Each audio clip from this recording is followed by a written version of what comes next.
Essentialism is the relentless pursuit of less but better.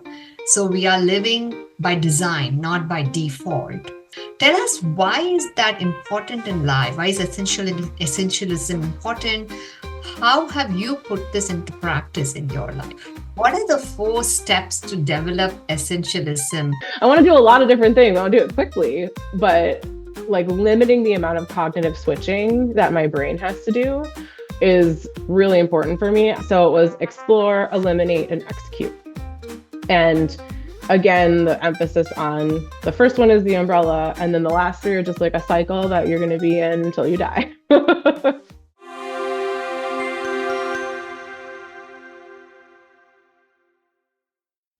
Hey listeners, welcome to 10x Growth Strategies podcast. This is your host Preethy Padmanabhan, technology executive, investor, and board member. Today, we will feature the book Essentialism by Greg McKeown. Our guest today is Amanda Heyman, managing partner at Tundra Ventures, investing in health, wealth, and resilience.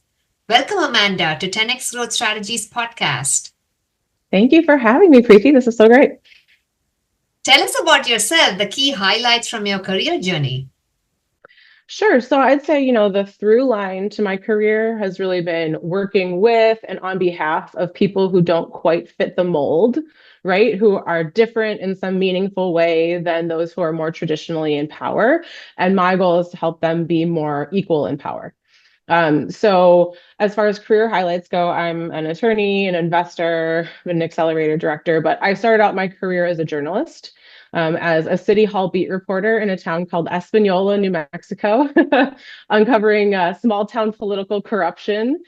And from there, I went across the country. I worked at a small digital media startup in Boston that was focused on youth media, and it was actually one of the first companies to run Facebook ads. So we had to call up like the Winklevoss twins and say things like, the Victorious, pink ads aren't showing up correctly. So that was really interesting. That company got acquired by MTV eventually. I was not savvy enough at 23 to get on the Facebook train. So I went to law school. And I wanted to do environmental justice work. That was kind of my plan. And that was really kind of one of the first learnings, like as far as essentialism goes and being intentional, right? I had to realize that environmental justice work was really backward looking.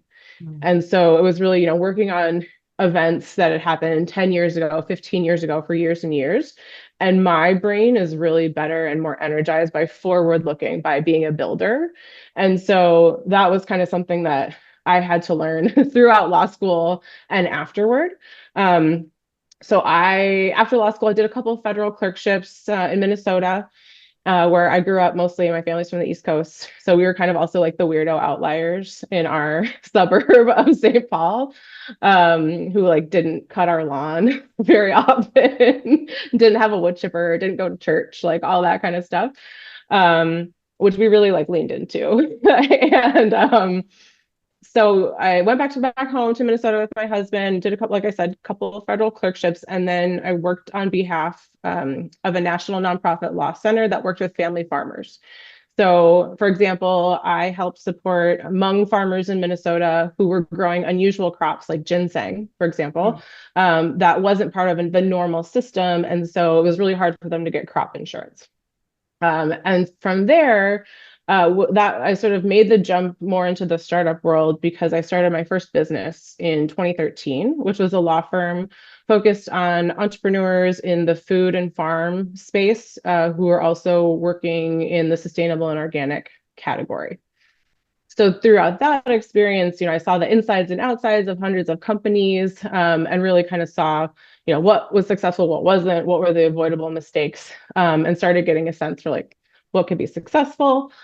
Also, during that time, I worked as a United Nations legal expert in Mauritius, so helping them write their first organic marketing law with a focus on women entrepreneurs. So that was kind of like the food and ag period. And then, like I said, I got this kind of started to get this spidey sense for what could be successful in the, more venture-backed startup world. And my husband, also a lawyer, he and his colleague were talking about starting a fantasy sports company. So like big pivot, right? And at first I thought, well, you just like kind of hate your job. And so I don't know about this. But then what they really wanted to do was fantasy soccer because there's tons of fantasy football. My husband had done, his 10,000 hours, et cetera, on that. And I started to think, oh, like there's actually a real need here. It's a gap in the market. And I am really good at taking companies from 0 to 1. So I could come and be the catalyst. I played soccer too for 20 years. And so that was kind of my entry into the more venture-backed world. And my role in the company, like I said, was to bring us, be the catalyst, build the business from the inside, help raise venture capital, get us to our Series C, Series A. And we succeeded in that, which was really exciting, especially as like a weirdo, like woman in sports tech, and also like a sports tech company in Minnesota is not very common. It's more, med device, food and ag. So, with that experience as being a venture-backed founder, and then with the experience as an attorney for startups, I was, kind of looking for something that combined that.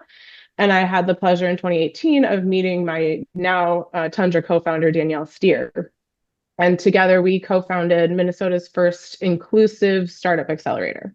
It's called Lunar Startups. Recently actually exited to another accelerator in town, but the goal was, capital readiness, really early stage startups in tech, software, and health, and CPG. Wait, did I say? I said tech and software, tech, healthcare, and CPG. Who had CEOs who identified as women, BIPOC, LGBTQ, and non-binary. And we put 77 companies through this accelerator, super amazing experience, wonderfully talented founders. And that experience is really what led us to found Tundra. So we've got 3 GPs at Tundra, myself, Danielle, our other co-founder, Adam Cho. His company actually went through our accelerator, but prior to that, he had been a managing director at Generator and helped them kind of proliferate their healthcare program. So, just seeing like the incredible talent that these founders had and the dearth of funding, right? Not just at the 0 to 1 stage for folks who are really comfortable playing there, but also for folks outside of Silicon Valley. And so, yeah, we started Tundra back in 2021. And like you said, we invest in health, wealth, and resilience. And we're about to close our first fund. We've been investing as we go. So we've got 11 companies, and 100% of the companies have CEOs who identify as BIPOC. I think 55% are women. And we're just doing actually our final allocation. So one of our goals with Tundra is not just to, invest in kind of folks in that kind of talent that other people don't see, but to also have our LP pool reflect the diversity of our portfolio as far as lived experiences, geography. And so we're reserving the last 250K in our allocation for smaller check writers who might be first-time LPs and are, have a lot of lived experience and expertise to bring to the companies, but might be new to venture. That's my long story. That was a fantastic experience, starting with legal and for the tech world, and then moving to different arena. And now you're in sport. You were in sports tech, and now you're doing venture investing. It looks like you had like 3 or 4 career changes all along the way. Absolutely. I'm always looking for what's the next interesting thing where I can learn and I can apply everything I've learned before in kind of a new way. Yeah, and it was great to host you at our house for the party, and that's so where we met, right? Mm-hmm. And you told me about this book, Essentialism, and I got really hooked onto it. I really am enjoying that book, and it's a pleasure to feature that book in our podcast. But tell us, why did you choose to read that book in the first place? Yeah, great question. So I've actually read it now 3 times. And the first time I read it was I think I went to check my Kindle downloads. It was in 2017. And so I was, 3 years or 4 years, I guess, into my first business. I had been inhaling, I'm a big reader. I've been inhaling business books as I went. I started to realize that business books are really just like self-help disguised to make it palatable for men. True. At least a lot of them are. It makes a lot of sense, right? Because an entrepreneur, you have to manage your own mind. I always say, like, I'm the meanest possible boss that I've ever had to myself. And so I was really, interested in just learning as much as I could. And in 2017, I had a 3-year-old who was in the toddler room at daycare. And if you've ever had a kid in the toddler room, they're constantly sick. And then also, I was constantly sick. So they're just like little bioterrorists, like living in your house. And I just really felt like overwhelmed. There's just so much going on. And the idea of this book, even just like I don't have a hard copy, but the photo on the cover, right, was like just like a messy squiggle, and then like the beautiful clarity of being a path of essentialism was really delightful. And when I first read it, I think I took away like the core piece, and then and it was really helpful, right? Applied it as much as I could, kind of took on that mindset. And then I read it again in 2021, and like I sort of referenced, I realized like how much it was influenced by the male perspective of compartmentalization of work and family. Um, and that I really needed to figure out a way to kind of interweave it, especially because it was like COVID lockdown. I had a kindergartner I was teaching to read, you know. Um, and then this time when I read it again in preparation for this podcast, I was reminded, and we'll talk about this, I think, but of sort of the cyclical nature of the way that the author describes essentialism, and how it's not just, focus, like intense focus on one thing or your priorities that you magically know are the most important, but that there's an exploration phase. And I've been in that phase for the past few years as we launched Tundra. So that was just a nice reminder that oh yeah, that's part of the process. Yes, absolutely. You're so right. The cyclical part, that was pretty interesting. I really liked how the author started the book talking about our closet and Mm, how it is like arranging the clothes in our closet. And if we are able to throw out the stuff, the clothes we don't want to wear. I try to do that every 6 months, and wherein I get fresh clothes and throw the ones out. But then he compares that to life, where it's not just us putting in the clothes, someone else is throwing in stuff into our lives all the time. right. Like just Constantly. Like today, a like, dumpster. like a dumpster, exactly, right? Like you Yeah. just wake up, you're like, oh, I'm going to do these 5 things today. And then there's like 3 more or 4 more or 5 more added by like other team members, or you have a interesting like fire that's happening, all those things. So it was a very good analogy for me to think through as I Yeah. started the book, and I got a lot. I wanted to ask you, what are your top takeaways from the book?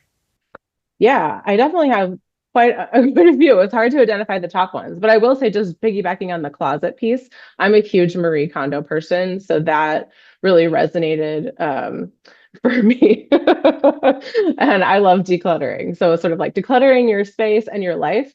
And then the other thing that I really noticed this time around, because I moved out to Silicon Valley about 2 years ago, and I hadn't realized the first couple of times I read the book, how Silicon Valley focused this book is. Like, I think the words Silicon Valley are in like the first sentence of the book. And so many of the stories are. And I hadn't quite clocked that the first couple times around. I don't know if you noticed that. Actually, now that you talk about it, I don't know if I mean, Silicon Valley might be the most relevant place for this book, because I don't know if there are other places where people throw so many things into their lives.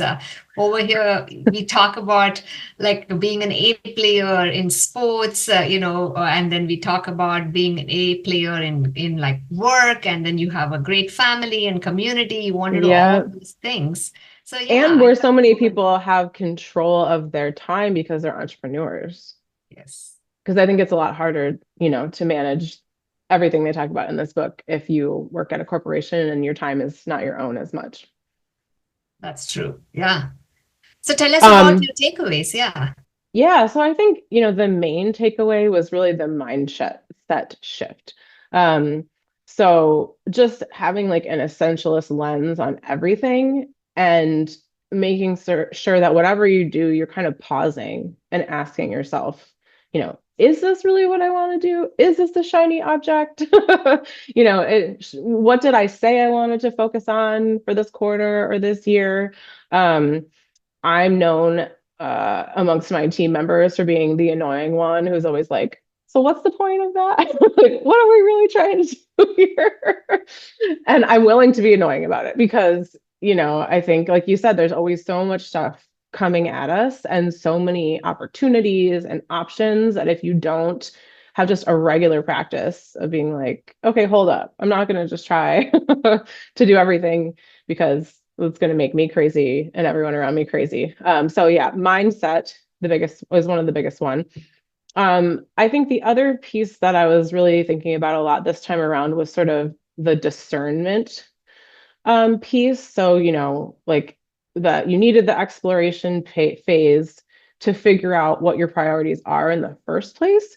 But even on this last reading, and like, I don't know how you would do this on a book. So it's not really a criticism of the author, but it's like, how do you develop that ability to discern what your priorities should be? And maybe like should is a bad word because you don't want to be like shoulding all over yourself, right? Like what really makes the most sense for you and the kind of lifestyle you want to live and your family and all of that. So I think that discernment piece is just so critical and really like not talked about enough, and maybe not because it's hard to pin down how you actually do that. I think that's really important. And the other takeaway that I didn't even realize this phrase was from this book until I reread it this time was protect the asset. So the idea that, especially if you're a startup, especially if you are or a solopreneur, right? It's really just you and your energy that's moving the ball forward until you have like a whole team. But still, right, you're the one leading the way. And if you're not protecting your health and your energy really intentionally, you're going to burn out. And so my husband and I have been talking about that for years. We actually have an acronym that we like text to each other. It was LTYB, which is listen to your body. So like if you're tired, you're just tired. Doesn't matter whether you should be tired, whether you want to be tired, like what you have to like, you're just like really tired and you need to address that um, because that's the foundation of everything. I love it. I love all those nuggets you shared. And I think maybe sometimes you talked about how discernment is something that the doctor could have gone further. Some of these are ideas for the next book, right? Maybe the author is thinking of like, okay, let me talk about that in detail in a next He segment. does Because have another book, which I haven't read. So yeah, maybe I should. It's like the key to everything. yeah. Yeah. Well, I have featured his other book, Multipliers, on the podcast. Oh, really? That was my episode 75. So Oh, I'll have to listen uh, to it. yeah, that's a good one too. But yeah, I was just thinking maybe that's another book. Yeah, these are all really solid points, and we can dive more into it in terms of the mindset, the discernment. And I loved your listen to your body, LTYB. I do pay attention to that all the time. It's so important. I wanted to define essentialism for the audience here. Hmm. One of the early things the author says is essentialism is the relentless pursuit of less but better. So we are living by design, not by default. Those were like a couple of ways by which the author shared his perspective. Tell us, why is that important in life? Why is essentialism important? How have you put this into practice in your life? Yeah, great question. So I think honestly, it was just like a survival tactic at first. If you want to be like you're saying, like excellent in your job, as a parent, as a friend, as a daughter, as a community member, there's just too much to do. Especially if you're not really being picky about how you do it, and also sort of like on a temporal perspective, like when you do it. Um, and so I think that's one piece of it. And I also think that it really depends on how you're wired as far as your brain chemistry goes. So some people, and I know like my business partner Danielle is one of those people. She is so good at kind of managing really large networks and just kind of like really going from person to person and having like moving quickly all around and kind of keeping that all together. And it doesn't seem to drain her. Whereas I personally am more like, I want to focus in on this one thing. I want to do it amazingly, like A+ job. And then I want to move to the next thing. I want to do a lot of different things. I want to do it quickly, but like limiting the amount of cognitive switching that my brain has to do is really important for me. I have you heard of the sensory processing sensitivity trait, like the HSP No, I'd love to gene? hear. Yeah. So it's basically it's interesting. It's not like a syndrome or anything. It's like an actual genetic trait that's been found in humans and many species of animals at this point, where your brain is actually processing things more deeply. So it's about anywhere from 20 to 30% of the population has it in some degree. And so that means like in this, let's say, conversation, my brain is processing, let's say 20 units of whatever is happening. And maybe yours is too if you're on this trade. And some people's are processing more like 5. So my brain's going to go deeper but get tired, and other people's are going to go less deep, but they're going to have more stamina. So I think that example is just to say that it's really important to sort of like know yourself and how you're designed so that you can kind of design what you're doing around it for maximum success. Not to say like, oh, other people have to, meet my needs or whatever, but more like, this is the world we live in. This is how my brain works. Like, how can I best function in the world? And so there's like so many ways. I'm one of those like life hack people. I will try all the life hacks. I spent all my 30s, I think, just trying like everything. Now in my 40s, and I'm like, okay, I figured out what works a little bit better. But one just like small example is this year I put into practice a time, like a 2 to 3 hour block on time on Fridays, which is for all of my like life and family tasks. And I have a crazy Trello board that has like all the things on different, like on the first Friday, on the second Friday, like every Friday, all the things so that I can just dump my brain into it. And prior to that, I had been trying to like kind of do everything, during the week, like, oh, the laundry needs to be done, or oh, the deck has, spider webs on it, like silly stuff that's not mission critical at any time. But if you don't set aside time for it, my brain's processing it in the background. So that I've been doing that now since January, and it's been really helpful just to like minimize cognitive switching. No, I can tell my brain, oh, I think about this task. Great. I'll put it on the Trello board on Friday at 9 a.m. or 7 a.m. or whatever it might be. Like, I'm going to deal with that. It'll be done and I can move on. So I think like having those defaults in place for your life is helpful. But then again, to our sort of point about cyclical nature, it's really annoying. Like things change. And then your beautiful system that was wonderful now is no longer as good as it was, and you have to figure out, how to do it again. So that's just one small example. Yeah, that's a great input. I know some of our listeners are early career and they might be in their 20s, and I think every few years things change, like you said, and that ability to adapt, that's also what I'm perceiving from what you're saying, that you were able to change what was important in your life. You were able to rewire the way you process what you were doing, and then build a system that was relevant for that time.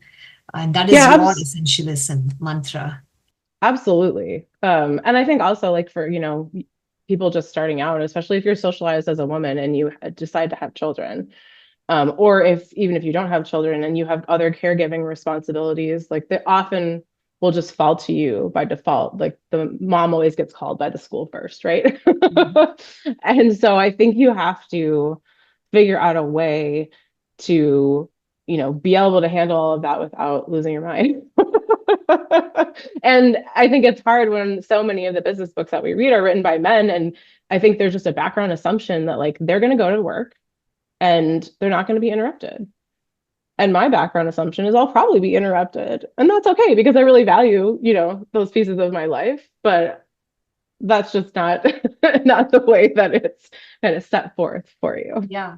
No, I also appreciate what you said, that everybody has to build a system that works for them. And I'm also similar to your partner, where business partner, where I need some new things happening. So I have to do, in fact, I read two books at a time typically like I Oh, listen wow. to Yeah, two that would books drive at a me time. crazy. See, I love that, but Absolutely. you know Yeah. that about yourself. Yes. And so that is one thing I have learned, that because I get bored of one thing, so I switch between the two. But at the same time, I cannot multitask effectively. I always Mm, think if I'm in a meeting, I want to focus on the meeting. And I know there are, like, people always say, can you Slack or can you message, right? I might, but then that means I'm like, my mind is not 100%. And I really believe in absolutely. being 100% in what I'm doing at that time. Me too. So yeah, just to understand what works for you, that was a very good point you brought up there earlier. Yeah. Yeah, Yeah. thank you. So let's talk about the other important piece. The author talked about the paradox of success, and I could really relate to that. I'll share a quick Yeah. example, right? So he says that success can distract us from the essential things that made us successful. I'll give an example. Like, I think I grew as a marketing leader. I focused on it. I built my career, and then as a result of that, now I get asked to do a lot of mentorship, and you end up taking a lot of time and doing Yep. that, and that could be considered a distraction. There are different ways. I try to do some reverse mentoring also, wherein I get insights. Whenever I'm mentoring, I'm not just giving advice; I'm Oh, I learning. love that. Yeah. So I do that too. But yes, it can take you away from your actual goals of focus and stuff like that. Tell us your experience and tell us more about how this paradox of success and how can you actually overcome that. Yeah, I think that part really resonated with me. I remember that from the first time that I read the book. It's sort of like the tragedy of the competent person, right? Like when you become known as competent, people want to give you more opportunities and they want your help more. And that's like really great in some ways, but difficult to manage. And I remember he was telling a story about how his wife was having a baby and he was still like working and taking meetings like hours after the birth. And I remember reading that and being like, oh my God, what like a clueless dude bro thing to do. But then I realized like my own version of that was I had my daughter, and 7 weeks postpartum, I was appearing in front of a federal judge, and I had to participate in a settlement conference where if you've ever done one of those with the federal judge, like you're there till the judge says you can go. Like you're basically a prisoner. So I had to make sure I had a nanny in place. It was the first time I'd ever left my kid. And at the time, I was telling myself a story of like, oh, like, this is like a superwoman thing. And like, look at me, I'm not defined by my motherhood or whatever. And now I look back and I'm like, wow, what a garbage take. Like, I should never have done that. That was just in the larger scale of things, not important. Someone else could have done that, or we could have delayed it or something. You know what I mean? So I think that everybody has that. Like, once you've gotten to the point where I think a lot of times in your 20s or even early, right, you're doing all the things and you're trying out different things, and that gets you to a certain place. And then it's definitely the like, what got you here won't get you there situation. And once you realize, oh, actually, like, I know myself better now, I understand what I like and I don't like, here's where I want to be, that's when you have to start like pushing back against the world a little bit. Yes, absolutely. I'm also guilty of that. Actually, I had to take an interview 10 days after my delivery. See? And, And now do it you was with think my like, dream why? company. Yeah. I mean, it's So, one thing if it like that was the, way that I had to sustain my family, but that was not what was happening. It was just in my brain. all right. So, tell us, you actually alluded to this a little earlier, but what are the 4 steps to develop essentialism and any examples of how you implemented that roadmap to essentialism? Sure, yeah. So I think the first part was more like an umbrella step. It was that core mindset piece. And then there were 3 pieces under there, which I was glad you asked this question because I hadn't even really had the framework sort of in my brain all that well. So it was explore, eliminate, and execute. And again, the emphasis on the first one is the umbrella, and then the last 3 are just like a cycle that you're going to be in until you die. um, and so again, like the core mindset piece, I think something that really resonated with me in the book is the quote, "If you don't prioritize your life, someone else will." And I think about that a lot in my inbox. Like it's just like other people just like putting things on my task list. And so, you can't run your life out of your inbox or you're never gonna, you know, get the results that you want. So I think again, like I mentioned, that kind of driving force of um, having that mindset, always asking whether this is intentional, what you need to be doing, but then know that it will change. So that was like step one. And then the exploration part is step two. Um, and like I said, these last few years I've been new to the VC space, learning, like drinking from a fire hose, like everybody is building your fund one, you're building your network, your business infrastructure, your knowledge base. We were investing as we went. So we're investing and raising at the same time. So like I think something we were and are the team really good at is like identifying talented, super early stage entrepreneurs, like diamonds in the rough, and helping them kind of get polished and move to the next stage. But something that we didn't really have as much expertise was in building LP relationships and being able to tell our story and describe our thesis. And so we had to, really dig into that side of it. So I think the exploration piece, and while I've been doing that, I had forgotten, unfortunately, about this cycle. And I kept trying, my brain was constantly like at step one, where I was like, I just need to figure out what's most important, focus on that. And that is just not appropriate for that stage, right? And so I think um, something that luckily I did remember through this process is that I have created for myself, I think, a secondary metric for how to make decisions when you are in that kind of, you just don't know what's going on. And for me, it's working with and spending time with incredible people.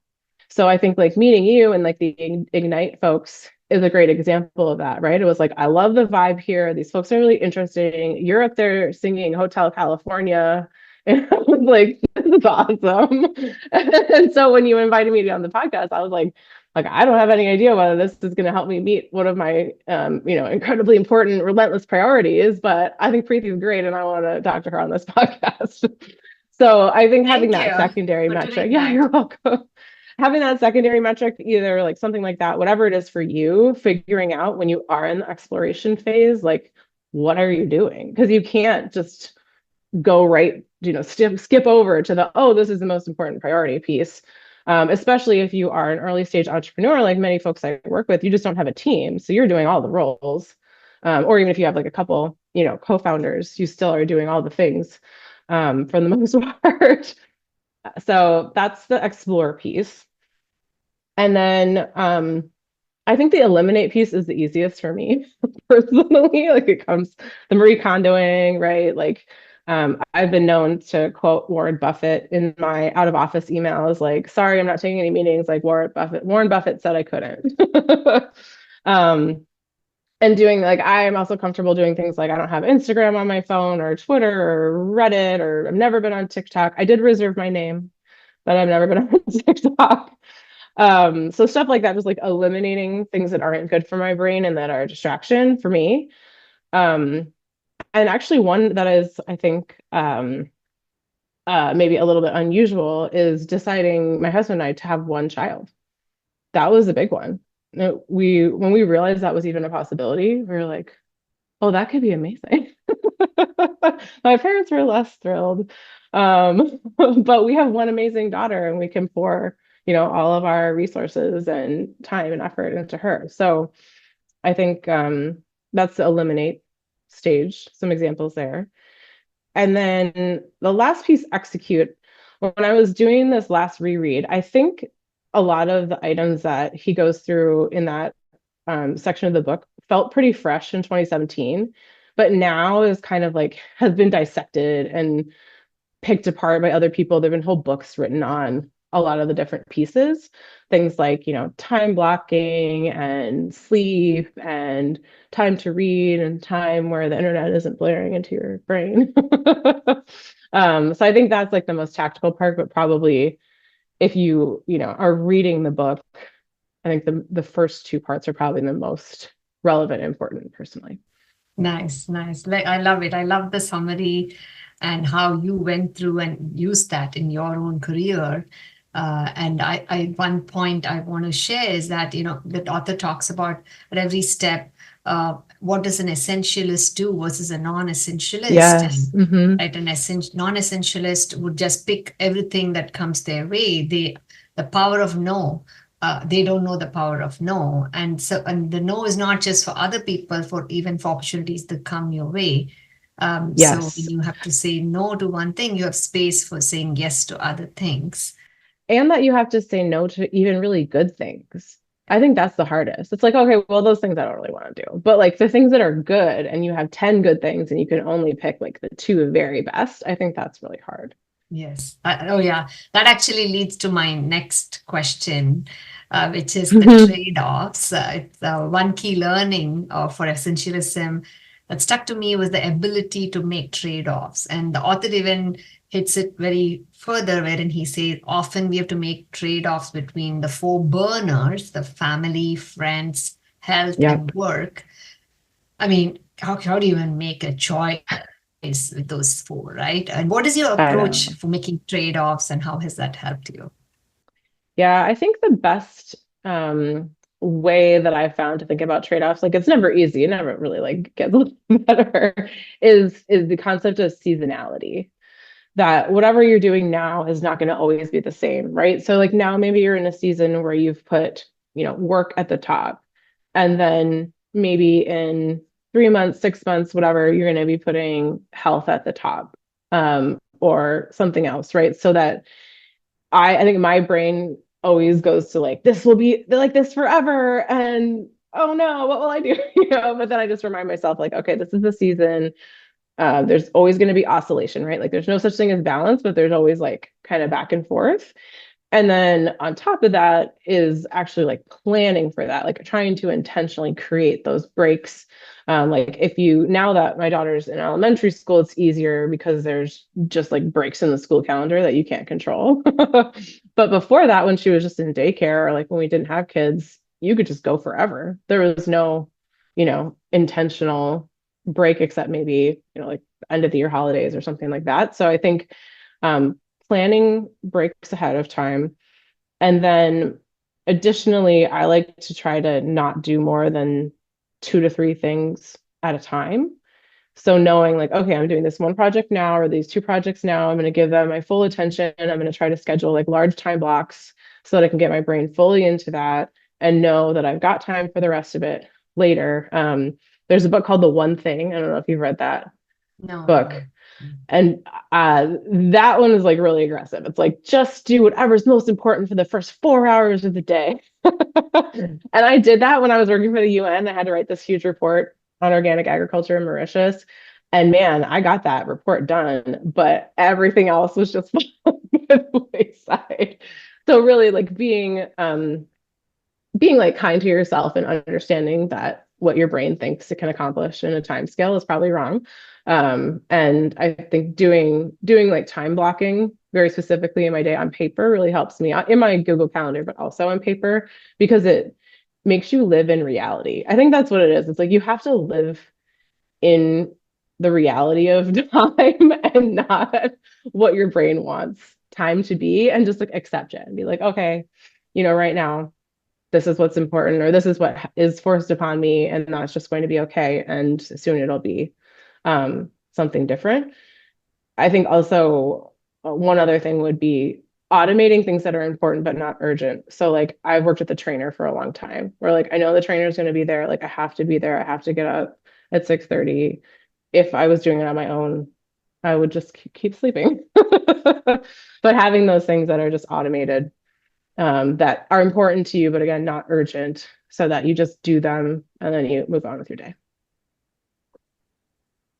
Yeah, great insights there. Actually, I get asked this question a lot of times, like how do you manage your career and being a mom and running a podcast, and we also choose to have That's a one lot. one child, by the way, my son, Oh yeah, and I has love the also one worked child out life. good for us.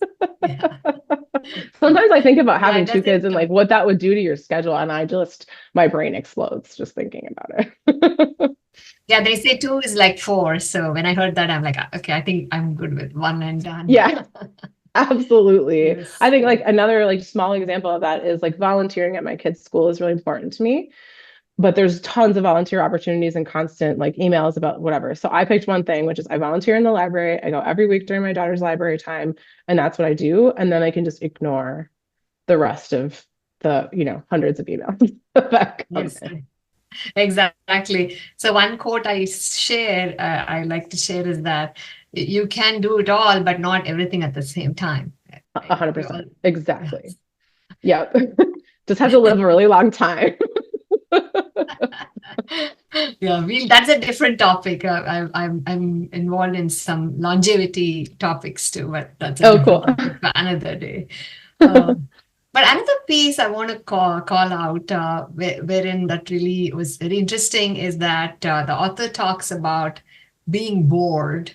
And in the past, when we were in like Hmm. airports or doctors' offices, and we didn't have these cell phones or smartphones, Yeah. and we were just sitting around, like idling our time, maybe strike up a conversation with somebody, or maybe like walk around or something like that. We'd be bored. But now, even in an elevator, people pick up the phone, and even like a 2-minute elevator ride, they cannot do without their phones, right? We don't allow Yeah. ourselves to get bored and have that space for thinking. How do you get thinking time or moments of escape into your life? Yeah, great question. I think even like before smartphones, I was always the person who like kept a book with me everywhere. And was always like trying to read because I was terrified of being bored. But of course, like you said, there's always times when you would be no matter what. Um, One example right now is we just got a new lab puppy. And I've been intentionally, when I take her out like 1 million times a day, it feels like I don't bring my phone, I don't have a podcast. I just am out there with her and nature and, kind of let my brain process. Because I do think, like I was saying before, like my brain needs that kind of time to just kind of like process in the background. So similarly, sometimes if I'm cooking or doing just like physical chores, I'll decide, okay, I'm not gonna, have the podcast on, or I'm not gonna listen to music or whatever. I'll just kind of let my brain go. Um, and a couple other would be, for a long time, I was in a really great habit of daily journaling, not like intentional journaling, but more like brain dumping. And that was really helpful and probably something I should pick up again. But just to kind of fill your thoughts out onto paper and kind of look at them and be able to analyze them. I think it's not really boring, but it's more, being with yourself and knowing yourself, which I think is something that if you're a kid now, you just don't get naturally. And so one example is for my daughter, she's now walking home from school by herself. She's 10. It's like, she can walk home on this little route to school and she wanted to listen to music or a podcast. And first of all, I was like, I don't know if you are going to be safe if you do that. So like, let's start with just, nothing and just walk. But I kind of think that it's a good rule in general, which you might really find annoying as we continue on. But just the space to be with your own brain without having that information and stimulation come in, I think is really important. And it just helps you with that kind of background processing or being in the shower or being drying my hair. I have good ideas when I dry my hair because you can't do anything else. Yes. Yes. And I think we also connected on the meditation. I do silence Oh yeah. retreat, right? Once in 3-4 months, Right. I go for a retreat, like 2 days of no phones and like just being with yourself. It gives me so much of that ability to just like, be bored.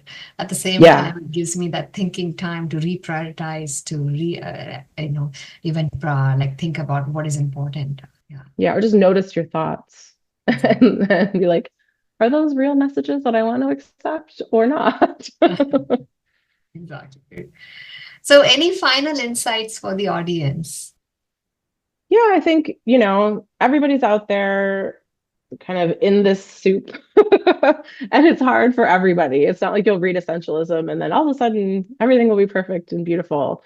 I think it's just realizing that the world is kind of almost set up against you and you have to play defense a little bit. and that's okay. Like everybody's doing that. It's not just you. You're not alone. Figure out, try to notice, especially when you're, younger, like what do you like, what you don't like, how do you respond to different situations, and then, work on intentionally setting yourself up for success, because I think it does take a decent amount of energy.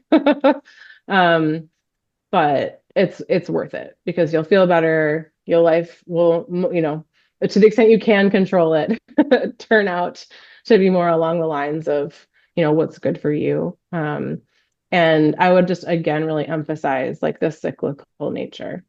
It's just constant change, constant adaptation, and that's hard on the one hand, but on the other hand, like you get bored otherwise, especially the kind of folks who are listening to your podcast. You need new things to keep you feeling alive. So, Yes. Do your best to design yourself and your life intentionally. Wonderful. Thank you, Amanda. It was a great pleasure having you on the podcast. Listeners, check out the book, Essentialism, and thank you for tuning in. Thanks for having me, Preethy.